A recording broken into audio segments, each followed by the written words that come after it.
ओम शांति। 12 फरवरी 2025 के साकार मुरली के महावाक्य हैं।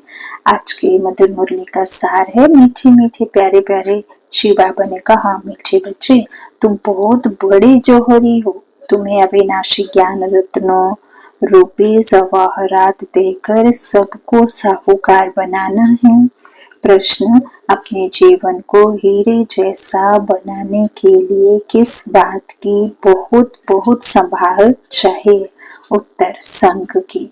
बच्चों को संग उनका करना चाहिए जो अच्छा बरसते हैं, जो बरसते नहीं उनका संग रखने से फायदा है क्या? संग का दोष बहुत लगता है। कोई किसके संग से हीरे जैसा बन जाते हैं, कोई फिर किसके संग से ठिक्कर बन जाते हैं। जो ज्ञानवान होंगे वह आप समान जरूर बनाएंगे, संग से अपनी संभाल रखेंगे। ओम शांति। मीठे मीठे रूहानी बच्चों को सारी सृष्टि, सारा ड्रामा अच्छी रीति बुद्धि में याद है, कंट्रास्ट भी बुद्धि में है। यह सारा बुद्धि में पक्का रहना चाहिए कि सतयुग में सब श्रेष्ठाचारी निर्विकारी पावन साल्वेंट थे। अभी तो दुनिया भ्रष्टाचारी विकारी पतित इंसॉल्वेंट है। अभी तुम बच्चे संगम युग पर हो, तुम उस पार जा रहे हो। जैसे नदी और सागर का जहाँ मेल होता है उनको संगम कहते हैं। एक तरफ मीठा पानी, एक तरफ खारा पानी होता है। अब यह भी है संगम। हम नदियां हैं, वो ज्ञान सागर है। वो ज्ञान सागर इस ब्रह्मपुत्र नदी से मिलता, फिर हम सबका संगम होता, परमात्मा और आत्मा का संगम।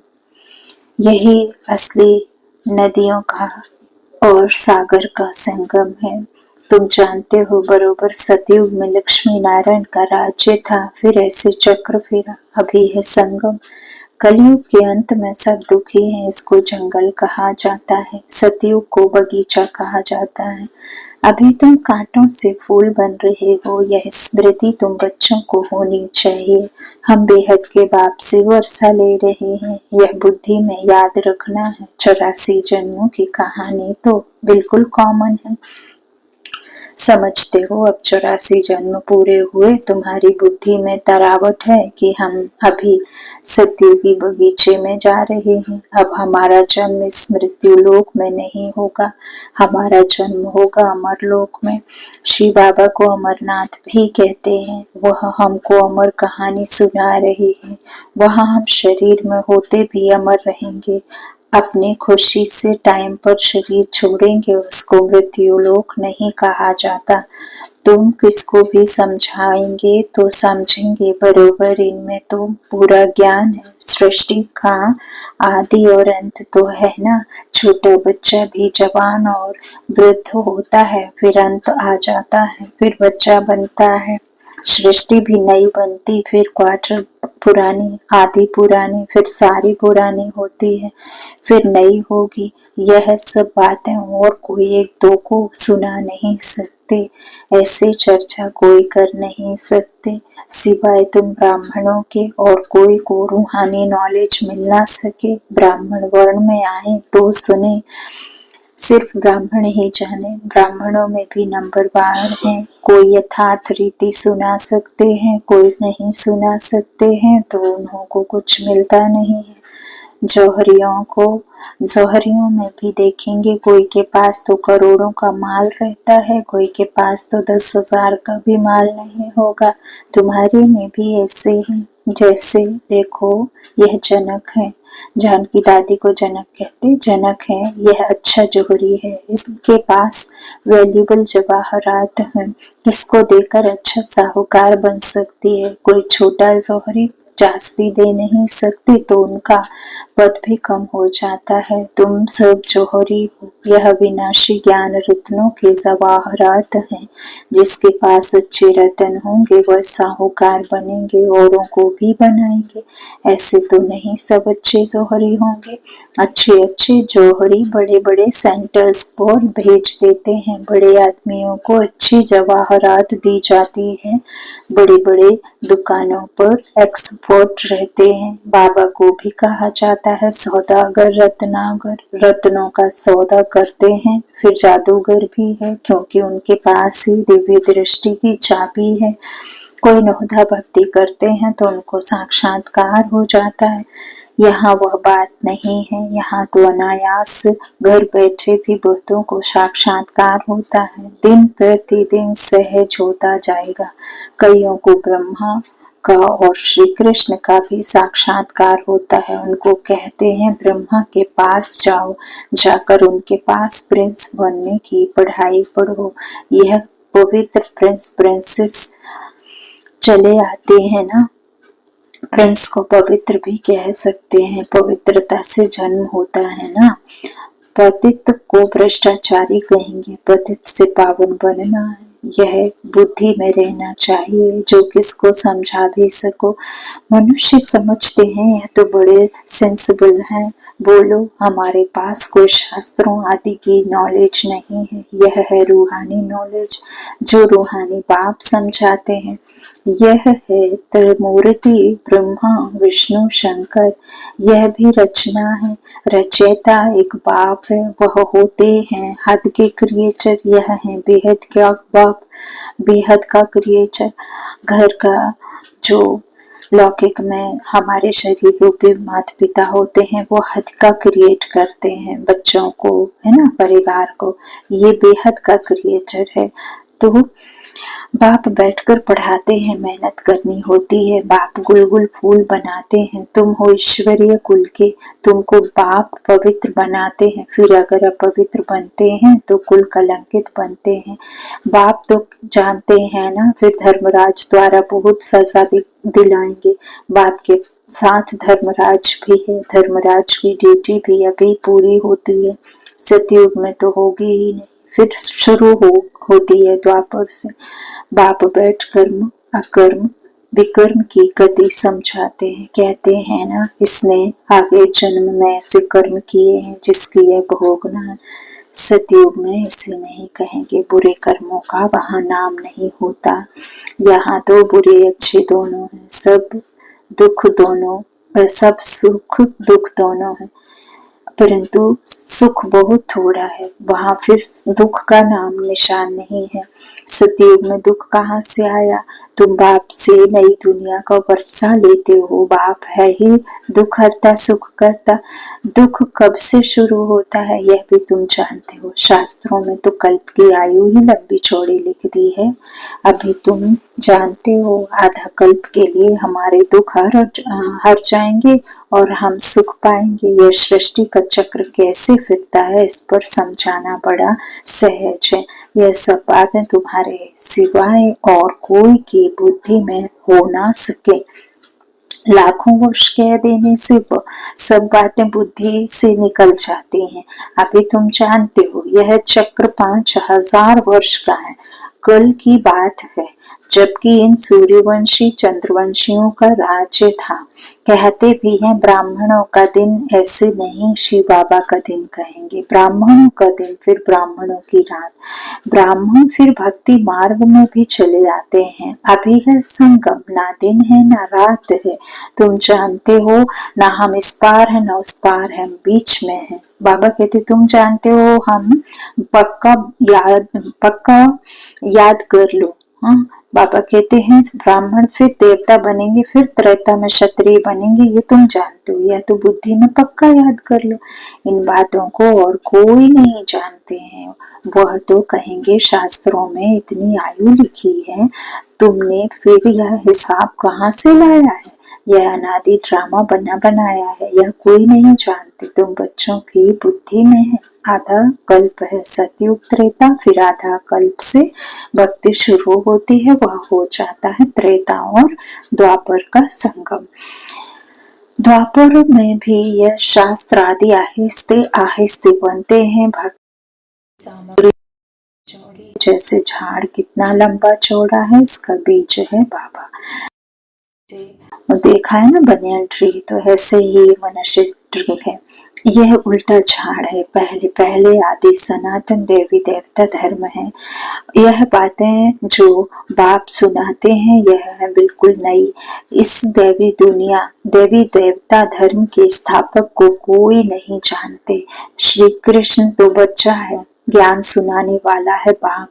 तो बाप को उड़ाए बच्चे का नाम डाल दिया है। श्री कृष्ण के ही चरित्र आदि बैठ दिखाए हैं। बाप कहते हैं लीला कोई श्री कृष्ण की नहीं है, गाते भी हैं हे प्रभु तेरी परम अपार है। लीला एक ही होती है। श्री बाबा की महिमा बड़ी न्यारी है। वो तो है सदा पावन रहने वाला, परंतु वह पावन शरीर में तो आना, उनको बुलाते ही है पतित दुनिया को आकर पावन बनाओ। तो बाप कहते हैं मुझे भी पतित दुनिया पड़ता है, इनके बहुत जन्मों आकर प्रवेश करता हूँ। किसके? ब्रह्मा के। तो बाप कहते हैं मुख्य बात अल्फ को याद करो, बाकी यह सारी है रेजगारी वह सब तो धारण कर ना सके। जो धारण कर सकते हैं उन्हों को समझाता हूँ, बाकी तो कह देता हूँ मन मना। नंबर बार बुद्धि तो होती है ना। बादल कोई तो खूब बरसते हैं, कोई थोड़ा बरस कर चले जाते हैं। तुम भी बादल हो ना, कोई तो बिल्कुल बरसते ही नहीं है, ज्ञान को खींचने की ताकत नहीं है। मामा बाबा अच्छे बादल है ना। बच्चों को संग उनका करना चाहिए जो अच्छा बरसते हैं। जो बरसते ही नहीं उनके संग रखने से क्या होगा? संग का दोष भी बहुत लगता है। कोई तो किसके संग से हीरे जैसा बन जाते हैं, कोई फिर किसके संग से ठिक्कर बन जाते हैं। पीठ पकड़नी चाहिए अच्छे की। जो ज्ञानवान होगा वह आप समान फूल बनाएगा। सत्य बाप से जो ज्ञानवान और योगी बने हैं उनका संग करना चाहिए। ऐसे नहीं समझना है कि हम फलाने का पूंछ पकड़कर पार हो जाएंगे, ऐसे बहुत कहते हैं, परंतु यहाँ तो वह बात नहीं है। स्टूडेंट किसकी पूंछ पकड़ने से पास हो जाएंगे क्या? पढ़े ना, बाबा कहते हैं हो जाएंगे क्या? पढ़ना पड़े ना। बाप भी आकर नॉलेज देते हैं। बिना नॉलेज के, बिना धारणा के, बिना जाने समझे पार कैसे जाएंगे? इस समय वह जानते हैं हमको ज्ञान देना है। भक्ति मार्ग में उनकी बुद्धि में यह बातें नहीं रहती कि हमको जाकर ज्ञान देना है। यह सब ड्रामा में नूंद है। बाबा कुछ करते नहीं है, ड्रामा में दिव्य दृष्टि मिलने का पाठ है तो साक्षात्कार हो जाता है। बाप कहते हैं ऐसे नहीं कि मैं बैठ साक्षात्कार कराता हूँ, यह ड्रामा में नूंद है। अगर कोई देवी का साक्षात्कार करना चाहते हैं, देवी तो नहीं कराएंगी ना।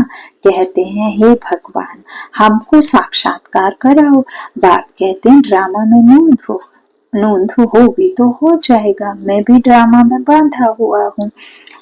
वो भक्ति में इंडायरेक्ट हम परमात्मा को याद करते तो परमात्मा जानता है कि मुझे बच्चे इस आधार के, इस मूर्तियों के थ्रू, इस पंडित के थ्रू, इनके दान के थ्रू या किसी को भी किसी प्रकार से खाना भोजन कराने के थ्रू ऐसे दान पुण्य करते मुझ बाप को, भगवान को याद कर रहे हैं, तो उसका भी साक्षात्कार, उसका भी जो भी भावना का भाड़ा देता हूँ मैं ही ऊपर बैठ करके देता हूँ, है ना। उनको तो पता ही नहीं है कि आप किसको पुकार रहे हो। देवी देवता तो खुदा मुझे, वो तो खुदा भी बनने की तैयारी में है, तो फिर उसका भी भाड़ा भगवान ही ऊपर बैठ देते हैं। तो भगवान कहते हैं, बाबा कहते हैं देवी देवता थोड़े ना साक्षात्कार कराएंगे, है ना। बाबा कहते हैं मैं सृष्टि में आया हूँ, इनके मुख से मैं बोल रहा हूँ, इनकी आंखों से तुमको देख रहा हूँ। अगर ये शरीर ना हो तो देख कैसे सकूंगा? मैं भी तो तुम आत्माओं की जैसे ही आत्मा, लेकिन मैं परम आत्मा हूँ, तो मुझे भी तो तुम जैसा ही शरीर देखने, दिखाने, सुनने, सुनाने को चाहिए ना। तो फिर मैं इनके आधार तुम सबको देख सकता हूँ। तो पतित दुनिया में ही मुझे आना पड़ता है, स्वर्ग में तो मुझे बुलाते ही नहीं है, मुझे बुलाते ही संगम पर है। जब संगम युग पर आकर शरीर लेता हूँ तभी देखता हूँ। निराकार रूप में तो कुछ देख नहीं सकता हूँ, ऑर्गेन्स बगैर आत्मा कुछ भी कर नहीं सकती। बाबा कहते हैं मैं देख कैसे सकता, चुरपुर कैसे कर सकता बिगर शरीर के, यह तो अंधश्रद्धा।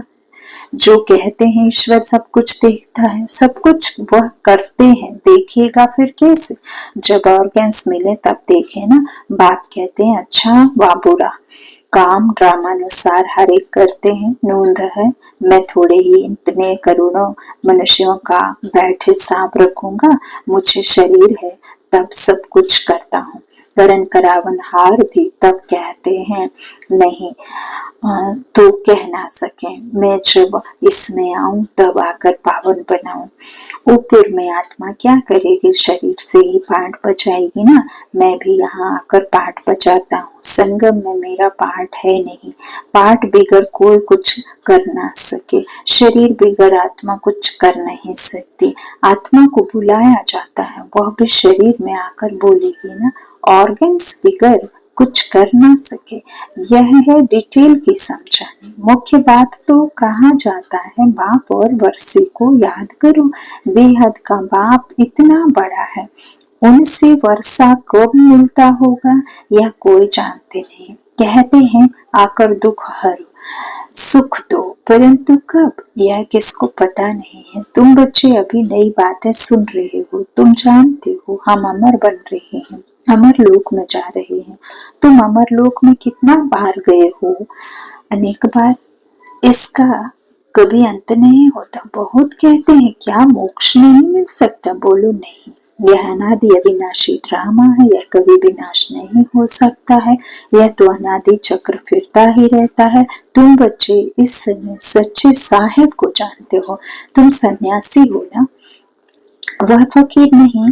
सन्यासियों को भी फकीर कहा जाता है। तुम राज ऋषि हो, ऋषि को सन्यासी कहा जाता है।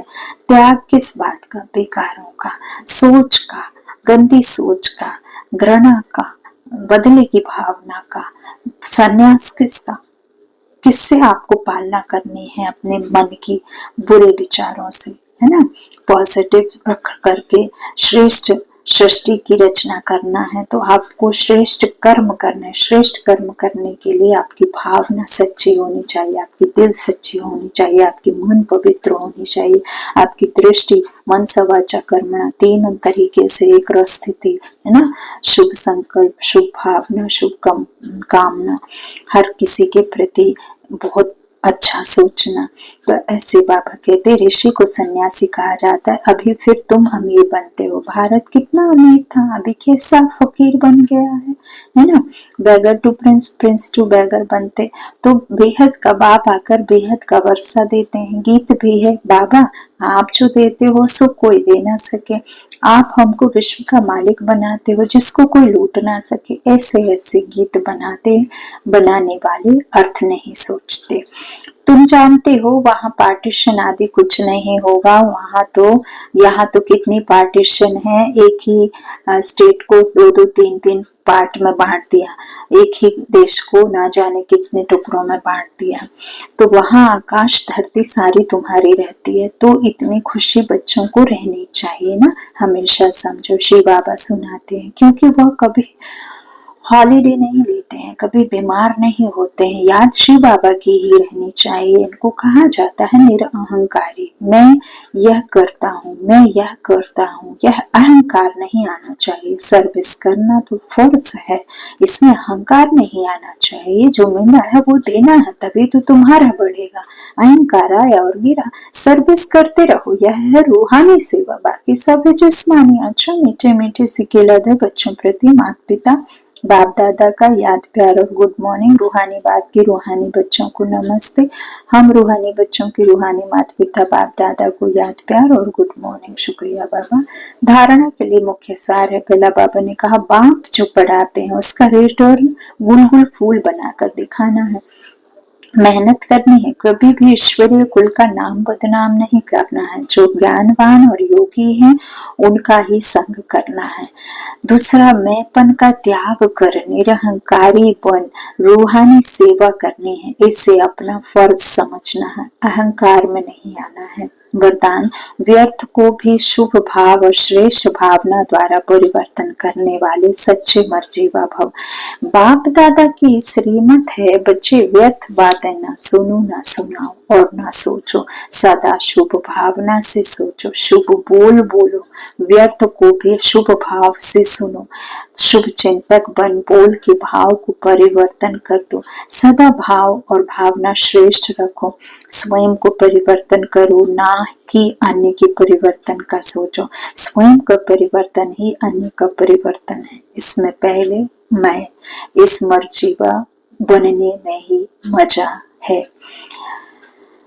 इसी को ही महाबली कहा जाता है। इसमें खुशी से मरो या मरना ही जीना है, यही सच्चा जियादान है। स्लोगन है, संकल्पों की एकाग्रता श्रेष्ठ परिवर्तन में फास्ट गति ले आती है। संकल्पों की एकाग्रता श्रेष्ठ परिवर्तन में फास्ट गति ले आती है। अव्यक्त इशारे, एकांत प्रिय बनो, एकता और एकाग्रता को अपनाओ। संगठन की शक्ति जो चाहे वो कर सकती है। संगठन की निशानी का यादगार है 5 पांडव।